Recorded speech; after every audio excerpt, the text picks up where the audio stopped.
Hello, girls, guys, or otherwise. This is Rich, and welcome to another Christo-Paganism Sunday. We are continuing our series on witchcraft in the Bible. In the previous video, I said I think I said I wanted it to be a two-part series. This is going to be a lot longer than a two-part series. And I'm going to be reading heavily off my notes here because I made these like 2 weeks ago whenever I did the research and whatnot. And for the last little part, I'm actually going to kind of wing it. We'll see how that turns out. I'm going to try to do minimal editing. This is the second shoot that I'm doing of this because the first one, little Karen was in here and she was jingling, jingling, jingling all the way around, and it was getting hella annoying. And then whenever I came back to film after kicking her out and letting Jelly in, then Jelly started acting up. So let's all look at Jelly and boo. Boo. Now she's being cute. I don't know if you guys can't see. That's how cute she's being. I mean, she is being super cute right now, but don't let that deceive you. And yes, you just saw like all the mess that I have going on over here. It's a thing. Okay, we're just gonna leave that right there. You all know how life goes, and you all know how my life has been going the last couple weeks, and it's not getting much easier right now, but we're gonna take a breath. We're going to grab our coffee, grab our tea, grab your beverage, whatever it may be. I am drinking, let's see, what is this? It's the chai with French vanilla by Twinings, and I do like Twinings more than Bigelow for the most part. They have a nice array of flavors. Hashtag not sponsored. So yes, I do have tea in here, not coffee. Don't let the cup deceive you. Anyway, I'm gonna set that right over there. Okay. So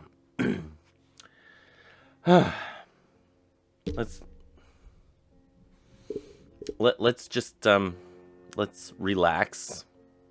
Sorry about that. Let's just relax. And let's go ahead and get on into this. I do have a prepared intro to read to you guys. Let's see. I want to make sure that in doing these videos, because there are a good hefty amount of verses to cover, that we are being responsible and logical in our views while we go through these verses and give them the time and attention that they deserve, and as we deserve as well. I also want to be clear that I don't hate the Bible. I may make fun of a certain verse or situation or whatnot, treating this as a mythos instead of a historical text, keeping that in mind, that, you know, sometimes things don't make sense, or they made sense for a certain time, or certain people, you know, a certain sect of people during that time, but doesn't necessarily always correlate to now. And some of the things are quite freaking hilarious. And I also don't hate the church, even though there are a lot of issues. I don't want to say problems. Problems can be solved. Issues you have to work through with church, or certain churches and church doctrines and whatnot. There are certain issues that we need to work with and update and whatnot. So I don't hate the Bible or the church, and I do want to be clear on that. There are some things that I'm just going to kind of dig into, and if at the end of the day the Bible holds up as being still valid afterwards, then it's still valid afterwards. If it's not, deemed valid afterwards, then what's the issue? And can we work through it? Are we the type of people that will blindly follow instead of asking the question of why? I do have in my notes. I do hate the fact that people will blindly follow one rule over another and don't ask why. They will take one verse from a law or an instance in Scripture and ignore the meaning or the reason. We looked at this with regards to the hell debate. So, yeah, there's that. If it was for a specific reason, then it doesn't really apply to all time, and nor should it.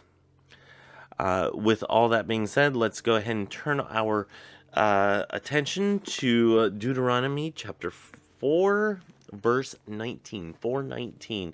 And I am reading from the New Catholic Answer Bible. This is a New American Bible translation. So basically the Catholic Church edition. So I'm going to go ahead and read 4:19, which reads, "And when you look up to the heavens and behold the sun and the moon or the stars, the whole heavenly host, do not be led astray into bowing down to them and serving them." Okay. I got notes. Just so you know, little pause there. I have 1, 2, 3, at least three pages, like 3.5 pages of notes here. And I didn't even get into, what is this? Oh, okay. And I didn't even get into the main portion that I'm going to be covering at the very end. So yeah, I didn't even make notes towards the end. It's going to be fun. You're going to love it. Okay. So what is this verse talking about? I'll read it again because I went off on a tangent there. "And when you look up to the heavens and behold the sun or the moon or the stars, the whole heavenly host, do not be led astray into bowing down to them and serving them." So this verse is talking about idol worship.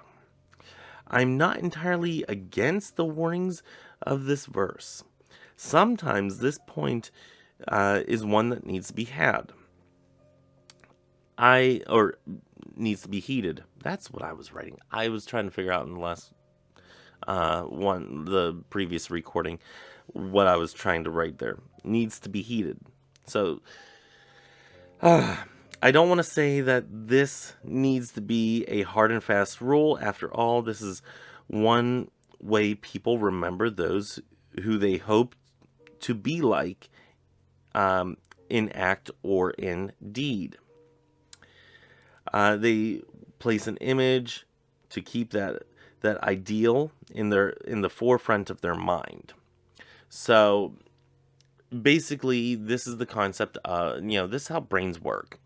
You have something there to be kept at the forefront of your mind.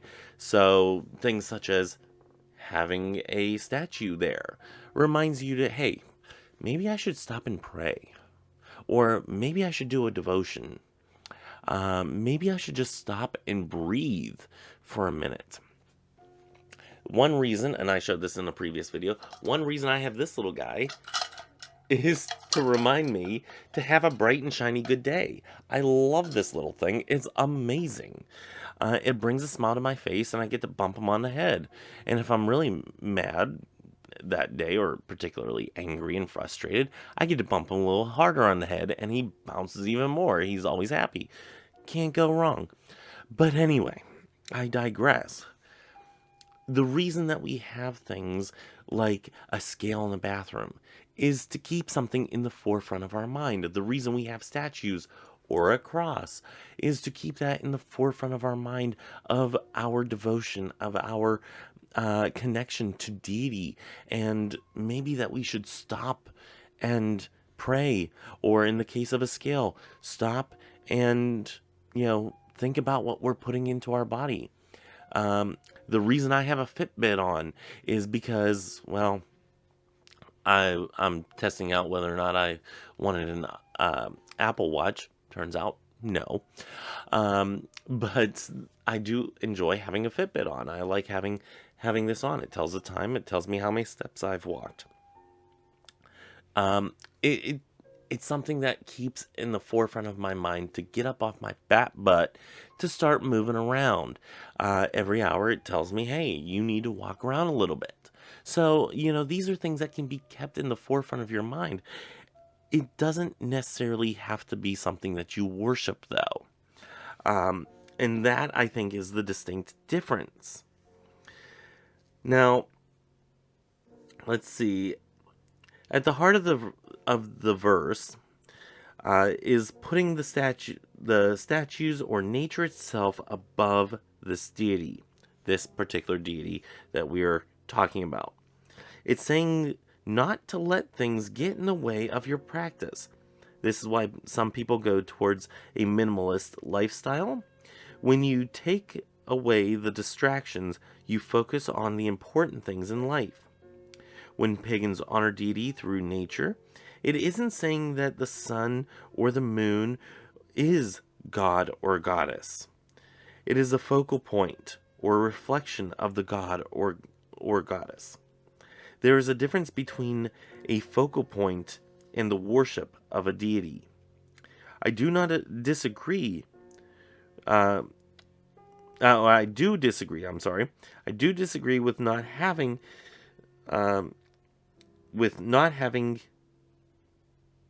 Oh, I'm sorry. I can't read my handwriting. I do disagree with the no statues, but agree with the heart of the verse. Okay. So basically in that I'm saying I disagree with the notion of take all the statues out of your life, don't worship any of them, or rather, I disagree with the notion of not having statues, but I agree with the notion of we don't worship the statues. Again, I have statuary. I love my statuary. I have statuary up here that you guys have seen. I love having statuary. I think it's pretty. It invokes a memory, or it invokes a feeling, which is what it's there to do. I'm going to go off on a little tangent here, and I hope you guys will go with me. My business partner and I did an estate sale. This was years back, before Korea and whatnot. So we did this estate sale for this lady. I'm going to call her the executrix, and I'm going to call her sister the teacher. Respective positions there. So the executrix she wanted to get rid of most of the stuff in the house. Her dad was a collector for years. He had passed away, and she's like, you know what? We don't need this stuff. We can kind of get rid of it, and we could be okay.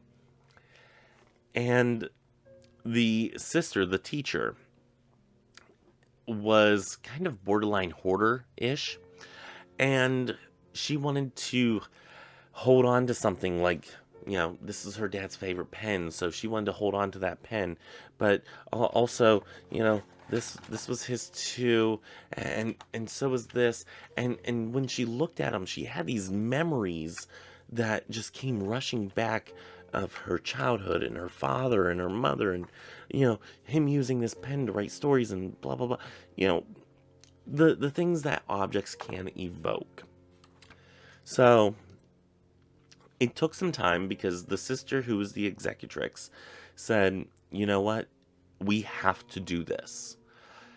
And kind of put myself and my business partner in a little bit of a weird situation.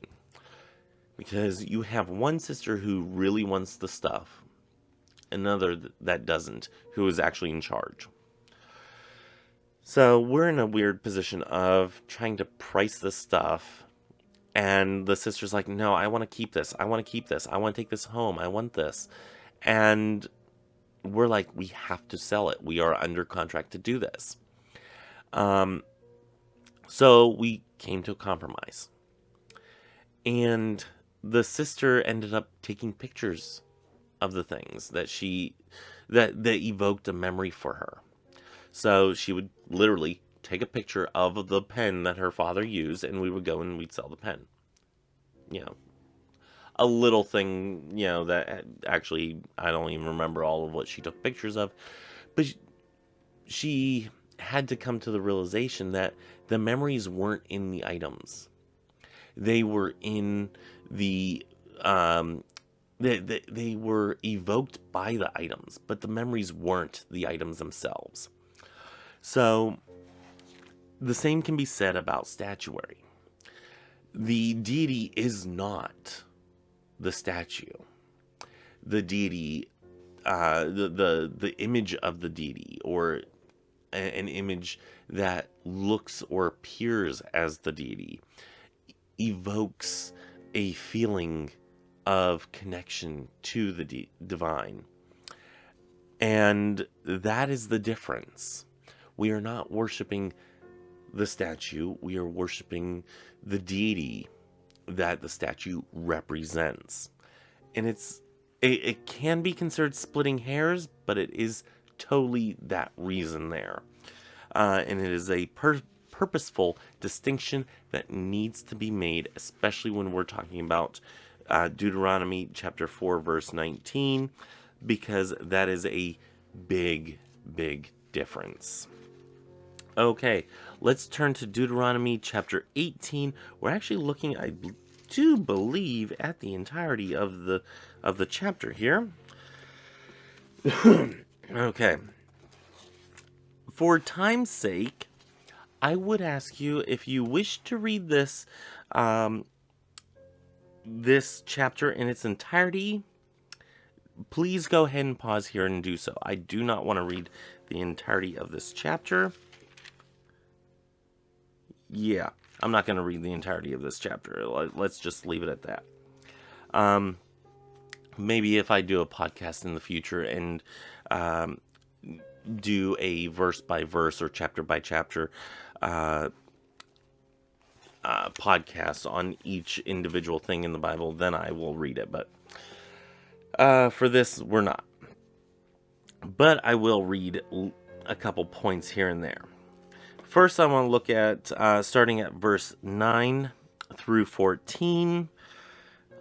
Okay, which says, when you come into the land which the Lord your God is giving you, you shall not learn to imitate the abominations of the nations there. Let there not be found among you anyone who causes their son or daughter to pass through the fire, or practice divination, or is a soothsayer.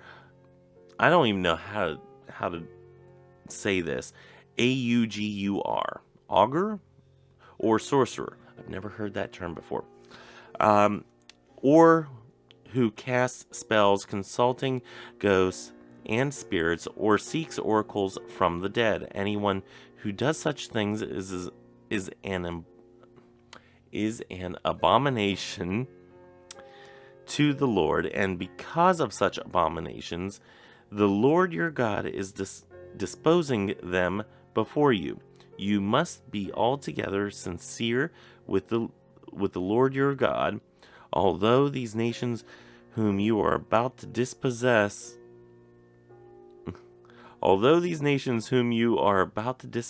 listen to their soothsayers and diviners, the Lord your God will not permit you to do so. Okay, so I have a couple things with that, especially that last verse of dispossessing a nation. But, yeah. This one seems pretty cut and dry about not letting someone in this tribe be able to, or in this case, not to practice witchcraft. In this, thou shalt not, I see no actual reasoning as to why not, other than it being like the nation that they are coming from, and like the nation that they are going to. Other than that, I see no reason. There is no reasoning given here. Again, all of this is headed by Moses, and we have a singular person who is saying that this deity is giving him all of these laws. I don't mean to say that Moses is lying or misinterpreting this deity. I find it slightly consistent. The argument of witchcraft in the Bible, the argument that we are having right now, is not about the deity and their acceptance or not of witchcraft. This conversation right now is about the argument between those who say our practice is not valid. So mainly the evangelicals out there that say that we are evil devil worshippers and whatnot. That is the argument here that we are facilitating in these videos. Not necessarily whether or not this deity here is angry with us or accepts or does not accept our practice. This deity right here, as it is, may be fine with witchcraft or may not be. We kind of don't know because we are getting everything from Moses. I'm not saying Moses is lying, but he is the only one kind of draws questions.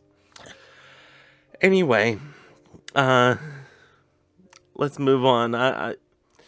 I will get to the deity portion at the very end of this series. I do want to say that, though. This is a different question altogether. So looking toward the people, I actually want to go back a few chapters. And by going back a few chapters, I mean back to chapter 15, when we see that in verse 12, we see that it is okay to sell yourself into slavery. But don't worry, it's only for 6 years. Unlike the actual slavery observed in centuries past, and in some places even still is today. After the 6 years are over, you don't get to walk away. In the past centuries, you didn't just get to walk away after 6 years. Biblically, you were able to. Even in some even in the same chapter, in verse 3, it states that you may press a foreigner in order for the collection of debts. If we are going to take one verse or one chapter seriously, then we have to take them all. We must take the laws a few chapters previously just as seriously. So if we're taking chapter 18 seriously, we need to take chapter 15 seriously. We can't waffle on these. Doing otherwise is dangerous and irresponsible for the believer of these scriptures. It is as dangerous and irresponsible as teaching the entirety of these scriptures that are to be taken literally. This is not a literal book. This is not a black and white, this is what happened. This is not history. So we need to, if we are going to be taking things seriously in one chapter, in chapter 18, we need to take chapter 15 seriously. Not doing that is irresponsible to both the religion and to the overall book itself. If we're going to take it literally and we're going to follow by it, and you're going to hold me to chapter 18, I'm going to hold you to chapter 15. So, otherwise, we're irresponsible. With that, I do need to go back to something that I said last week. And I said the past video. When I wrote this was framed in last week. But anyway, I need to go to what I said in the past video, because I do have a correction. I said that there is no proof of the Israelites in Egypt. There are records of a group of slaves in Egypt around 1500 BCE, if I'm remembering correctly. I may not be entirely correct on that. After all, I'm not an archaeologist or anything. But they were not called Israelites by the Egyptians, but it was theorized that these may have been Israelites. So, could the Israelites have been in Egypt? Possibly. Is there proof of a mass exodus as proposed? To my knowledge, there has been no evidence of a mass migration. I am sure this will not be the last time that I get something wrong. But with that being said, let's move on to 1 Samuel. So, yeah, whenever I am corrected on something, and I am kind of just a little bit shocked. Not entirely shocked because my videos haven't been getting a lot of views. But, and I'm just going to talk as I'm trying to find this. This is 1 Samuel Chapter 15 that we're going to. Yeah, my videos haven't been getting a lot of hits. I'll probably get more comments and whatnot down the road about me being wrong about one thing or another. But I didn't get a lot of comments on that one saying, hey, there is proof of this. You were wrong. Not exactly disappointed, but, come on, people. Hold me accountable.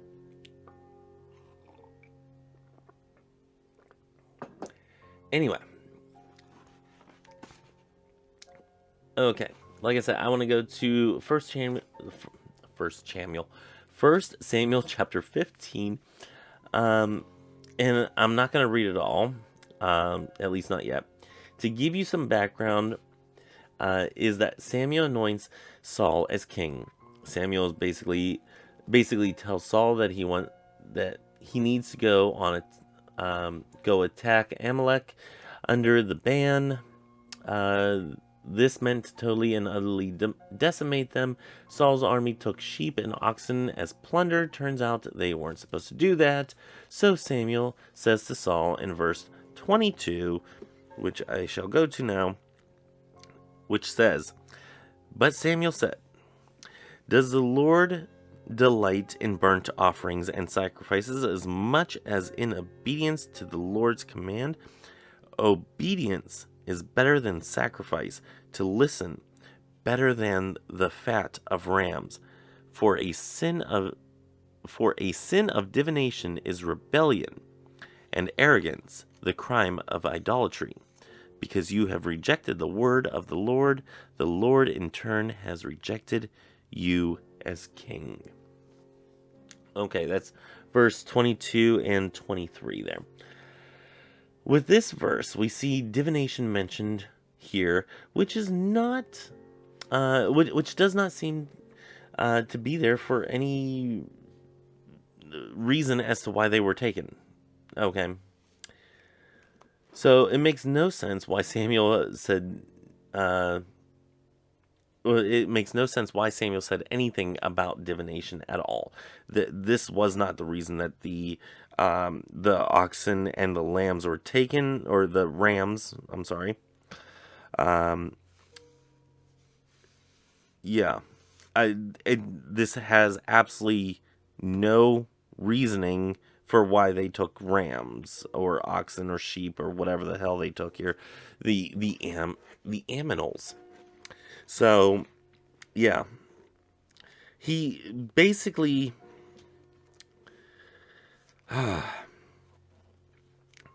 yeah, he took sheep and oxen and the best of what had been banned to sacrifice to the Lord your God in Gilgal. Okay. So he's like, okay. So Saul's like, hey, we took these sheep, rams, whatnot. And then Samuel says, does he delight in burnt offerings or in sacrifices as much as your obedience to him, basically, is what he's saying here? He's saying, no, your obedience is better than a sacrifice. To listen, better than the fat of the rams. Okay, so listening is better than, having the fat of rams. Now, here he comes out of, left field. For a sin of divination is rebellion, and arrogance the crime of idolatry. Because you have rejected... This one sentence means absolutely nothing. It is jibber jabber, and I can't make sense of it. For a sin of divination is rebellion, and arrogance the crime of idolatry. Makes zero sense. So, anybody who comes at you with this verse, it means absolutely nothing. I cannot make heads or tails of it. Does not make any sense. Why this is even being said here has nothing to do with the matter at hand of taking the sheep or the oxen as a sacrifice. I can see the first sentence, that obedience is better than sacrifice, to listen is better than the fat of rams. That makes sense, kind of. Okay, we can go along with that. But it doesn't make any sense to throw in the divination and idolatry in there. It sounds like somebody centuries later, could maybe not be, don't know, wasn't there, not an archaeologist. Just putting that there. Not an archaeologist. It seems like it was just added in as like an afterthought of, let's put this in there and see if people catch on. Maybe somebody will ask questions about it, but more likely than not, people who are able to read will read this and say, hey, it says, sin, divination, that's rebellion, and arrogance is a crime of idolatry. Okay, these are bad things. They have strong wording, so we must condemn them. Where if you actually read them, doesn't make any sense at all. So if, as per usual, if you agree or disagree, go ahead and leave comments below. To me, that just doesn't make any sense. So let's just move on with that. Let's see. Okay. Oh, I have written here, is it so much to ask for someone to just plainly say, you messed up? You took your plunder, you took plunder when you weren't supposed to, so no more kingship for you, is basically, that would be plain language that I could get behind. If you take this plunder, no kingship for you. Done. It's plainly spoken. Let's see. Seems upfront, cut and dry, and doesn't bring a lot of divination, hence wasting my time and yours during a YouTube video. Hashtag rude. So, now let's take a look at the Witch of Endor. And this is in, oh geez, where was it? Samuel 15, nope, that's wrong. I think it was Samuel 28, but I think I also have a stop to do in 22. Hold on. What was it, 22, 23, verse 23? Let's check that one real quick. Whoops. I am way off here, guys. Let's see. Chapter 22, verse 23. Stay with me, do not be afraid. Whoever seeks your life must seek my life also. You are under my protection. Yeah, if anybody ever comes to you with that one, tell them to fuck off. Let's turn to chapter 28, because this is the one that a lot of people will and I'm probably going to read the majority of this chapter to you guys. This is the one that everybody will say, well, Saul was he did such a horrible thing by going to the Witch of Endor and this and that, and there's even a story of a witch in the Bible, and it didn't end up good for the Israelite that went to the Witch of Endor. Usually they don't even remember his name, but anyway, they just remember Witch of Endor because it sounds spooky language. For anybody who gets that reference, points for you. Let's see, who was it? That was, oh geez, I want to say Dane Cook. That's way off. No. Oh, son of a... George Carlin. Jeez. Wow. Come on, brain. Fire up. We're about to talk about the Witch of Endor. Spooky language. So anyway, to put things into perspective here, we have Samuel has died, so Saul is on his own, and basically, yeah, we're gonna start from there, and maybe I'll have to fill in some blanks here and there. So, chapter 20, verse 1. In those days, the Philistines mustered their military forces to fight against Israel. So, Achish said to David, and yes, the lights just went out if you guys are wondering. So Achish said to David, "You realize, of course, that you and your warriors must march out for battle with me." David answered Achish, and I have no clue if I'm saying these names correctly. We're just going to go with it. "Good. Now you shall learn what your servant can do." Then Achish said to David, oh my gosh, it's back and forth for like 2 verses and they're long as hell. "I shall appoint you as my permanent bodyguard." Side note, was it David and this guy that people think that they were a couple? I think so. I know there is a story, and I believe it's one of Saul's, maybe it's one of Solomon's, I can't remember. One of the children were having an affair with another one. I think it was David was having an affair with one of Saul's children, I think. Okay. So anyway, it really starts getting good here in chapter 3. And by the way, these are just rumors. I have not looked into it. But yeah, it would be a gay story that is in the Bible, which is kind of awesome. So anyway, now Samuel is dead. How do you just... How do you just spring that upon somebody? Hey, guess what? Now Samuel's dead. So now Samuel's dead. Okay, we got it. All Israel had mourned him and buried him in his city Ramah. Meanwhile, Saul had driven mediums and diviners out of the land. Bad Saul. The Philistines rallied, and coming out of Shunem, I should make a video where it's just me trying to pronounce words out of the Bible.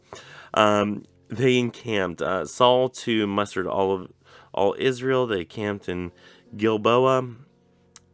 Then Saul saw the Philistine camp. He grew afraid and lost heart completely. He consulted the Lord, but the Lord gave no answer, neither in dreams, nor by Urim, nor through prophets. Then Saul said to his servants, "Find me a medium, through whom I can seek counsel." His servants answered him, "There is a woman in Endor who is a medium." So keep in mind, he has driven all of these mediums and diviners out of the land. Yeah, so they're like nowhere to be found. For one, I have issue with a couple parts. Let's unpack this a little bit. Okay, so Saul, sorry for hitting the mic. Saul, drives them all out of the land. Yet his servants know of a medium in Endor, which I would assume would be in his kingdom, his land there. So, if this is in fact the situation, why did the servants not tell Saul that there was still a medium in the town? Something tells me that these servants aren't being quite as good of a servant as they should be, and that should not have happened. If he had driven them all out of town, then this, these servants should be like, oh, okay, we have to go outside the land, outside of the kingdom to find one and bring them back to you. But no, there's one in town. She's over on the corner of 47th Street. Let's just go there now. Even though she's not supposed to be there anymore because you gave the command to drive them out of town. But be that as it may, Saul not only has, crappy capabilities of driving a whole mess of people out, by simply judging them on their abilities or their profession, which rude, bigot, not here for it. But let's get past that for a moment. Different time. We're going to swallow some things here and just move the hell on. Another issue that I have is this deity in here, in this text, is not giving Saul anything. It even says, he consulted the Lord, but the Lord gave him no answer, neither in dreams nor by Urim, nor through prophets. So, basically, deity gone radio silence here. Not answering any questions, nothing. And Saul's kind of like, okay, I have an army coming towards me, and I don't know what to do, and you're not helping by not answering. Are we your chosen people or not? So, anyway, let's get a drink of tea here. Okay. So he disguised himself, putting on other clothes, and set out with 2 companions. They came to the woman at the night, and Saul said to her, "Divine for me, conjure up the spirit I tell you." But the woman answered him, "You know what Saul has done, how he expelled the mediums and diviners from the land. Then why are you trying to entrap me and get me killed?" So, for one, bitch right. I like her. So, she's like, "Why are you trying to get me killed?" And Saul's sitting there like, sorry. Not a good defense, Saul. Anyway, let's see, verse 10. But Saul swore to her by the Lord, "As the Lord lives, you shall incur no blame for this." So, hold up.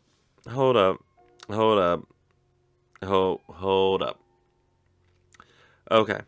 So Saul just says, "You shall not incur any blame," and that's good. That's good. We good with that. So a mere mortal who has been anointed as king, not as a deity, can say, "You're not going to get any blame for this." Okay. Yeah. I don't think that's within his power. But who am I to say about this work, whether or not he has the power for that? I have issues all over the place on this. "Whom do you want me to conjure up?" the woman asked. Conjure up Samuel for me," he replied. So, she's like, "Okay, fine. Have a seat." Anyway, when the woman saw Samuel, she shrieked at the top of her voice and said to Saul, "Why have you deceived me? You are Saul." But the king said to her, "Do not be afraid. What do you see?" "I see a god rising from the earth," she replied. "What does he look like?" asked Saul.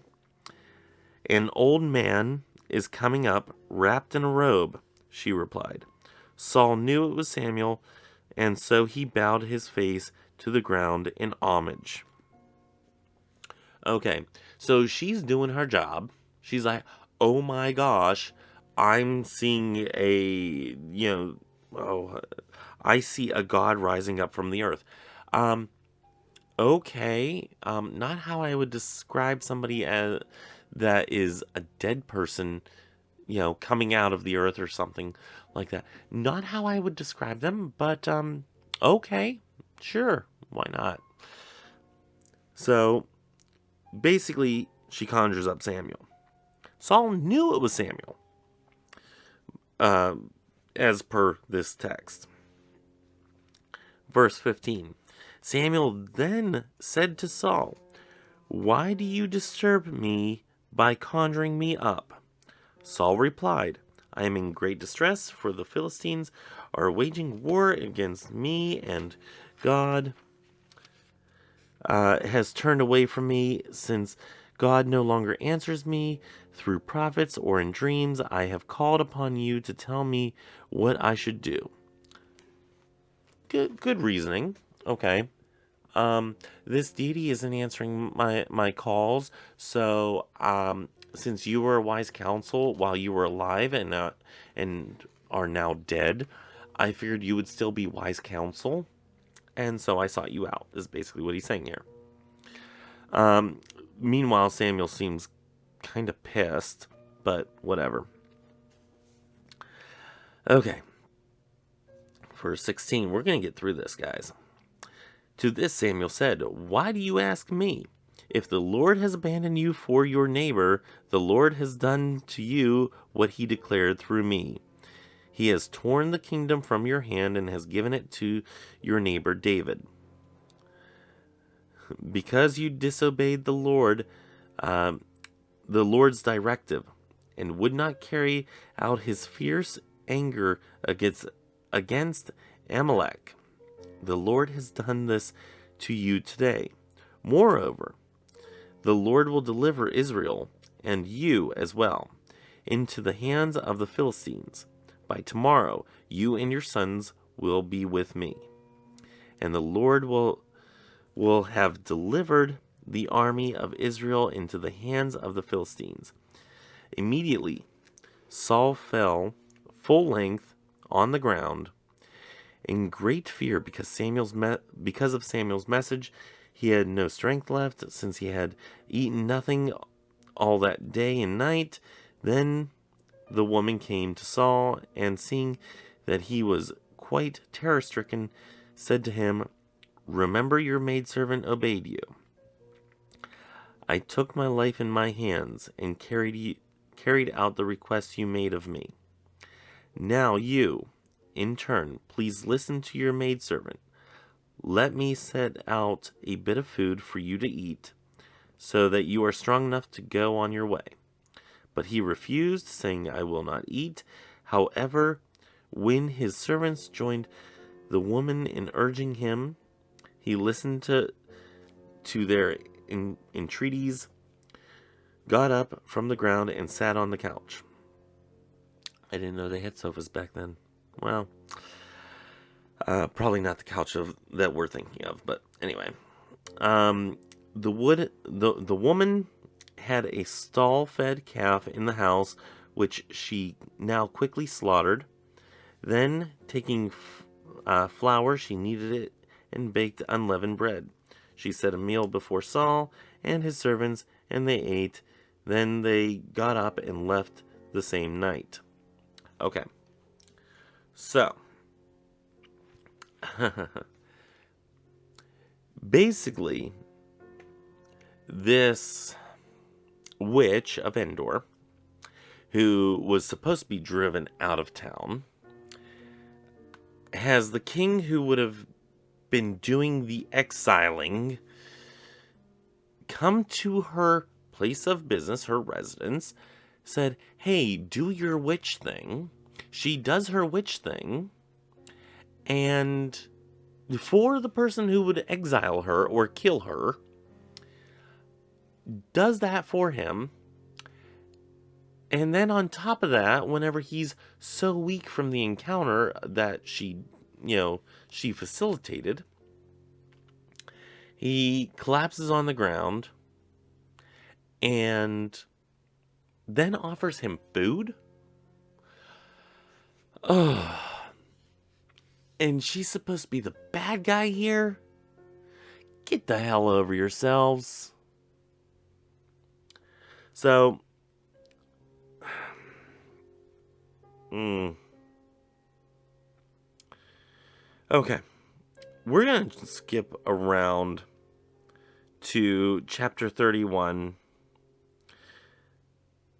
beginning of the chapter. Now the Philistines went to war against Israel, and the Israelites fled before them and fell slain on Mount Gilboa. The Philistines pressed hard after Saul and his sons, and then the Philistines had struck down Jonathan. I think that's the one that David was with. Anyway, I think it was Jonathan. Abinadab and Malachushia? I don't know. Sons of Saul. The fury of the battle converged on Saul. Then the archers hit him, and he was severely wounded. Saul said to his armor bearer, "Draw your sword and run me through. Otherwise, these uncircumcised will come and abuse me." No, they're not going to abuse you. They're going to fucking kill you. Because you decimated their people. Okay. It's called war. So yeah, no, they're not going to abuse you. They want to rip you to shreds. Abuse is just light torture. Yeah. But the armor bearer, badly frightened, refused, so Saul took his own sword and fell upon it. So he committed suicide. Yeah. And basically, end of the tale of Saul. We're going to end it right there. You can continue reading about this. But basically, and then it goes into the burial and everything of Saul. So basically, Saul goes to the Witch of Endor. And this is the pinnacle of, oh, the Witch of Endor was so evil and this and that, and, caused Saul to die. No. The Witch of Endor did what Saul wanted. Because this deity that Saul sought was not answering his cell phone that day. So Saul went to somebody who had another person's cell phone number, namely Samuel, putting it in modern terms. So Saul goes to the Witch of Endor, which she is a lot more. She's a lot more kind than I would have been. I would have been like, "Get the hell out of here! You killed my people." He goes there saying, "Hey, you're not going to have any repercussions," and then Samuel gives him the prediction of, "Hey, you're going to fucking die. Not only you, but also your sons." Okay. What happens? The witch that brought forth the person who was the prophet, she did nothing wrong. She not only facilitated everything, she also freaking fed him. A lot more kind than I would have been. If a certain orange person came to my house and tried something similar, no. You can just go, screw yourself. So anyway, she was extremely kind to him, did things to strengthen him to get him out to battle, because he kind of needed to go to battle. And the person who predicted everything, the prophet Samuel, who would have predicted everything, predicted that Saul's sons and him were all going to die. It all ended up happening. So where in all of that did the witch do anything wrong? Absolutely nothing wrong was done. If anything, it can be pointed at Saul that he is a complete asshole, and completely takes advantage of the people whenever it suits him, and not whenever, and not any other time. Oh my gosh.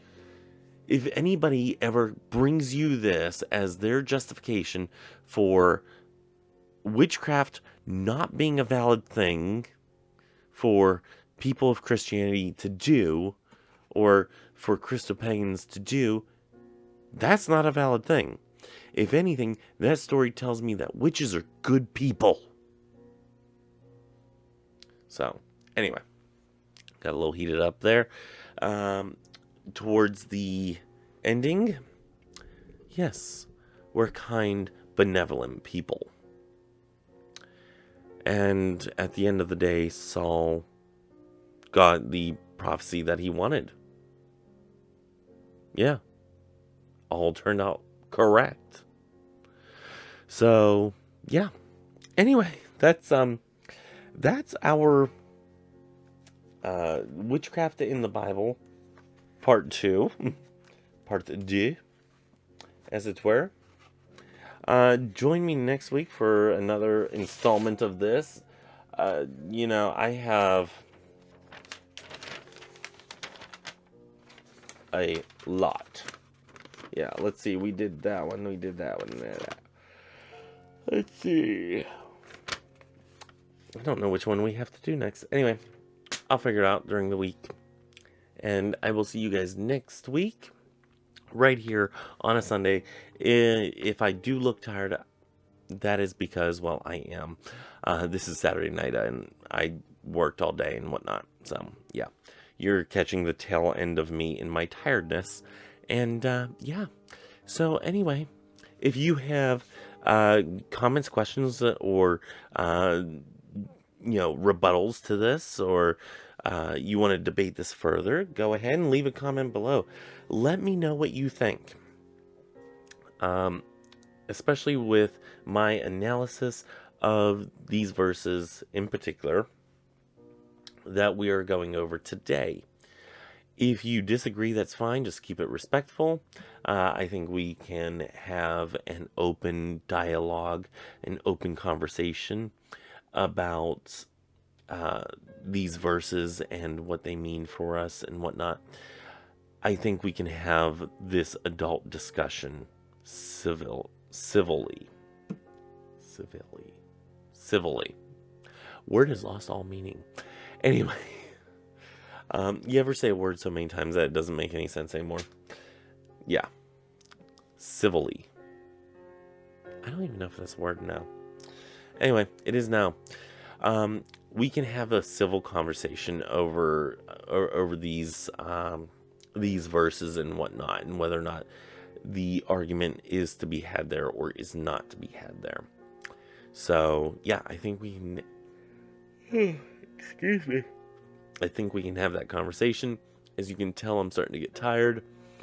So, yeah, leave me a comment below on that. If you have not yet subscribed, go ahead and click that subscribe button right over here. Somewhere right around that area. And let's see. Join me on Tuesday. We are going through the Page of Swords as we work our way through the tarot deck of the Rider-Waite-Smith Tarot. And then join me on Wednesday for the solar plexus chakra. Join me on Table Talk Thursday for a Table Talk discussion yet to be unknown, or yet to be known. And join me on Saturday for our next chapter. I believe it's chapter 17? I'm getting all the chapters mixed up now. No, 16 of the Intertemple Witchcraft by Christopher Penzak. Let's see, and then join me here again next week for another continuation of the Witchcraft in the Bible series. Until next time, get some rest. I know I will. May you have love, hugs, and ladybugs. Bye-bye.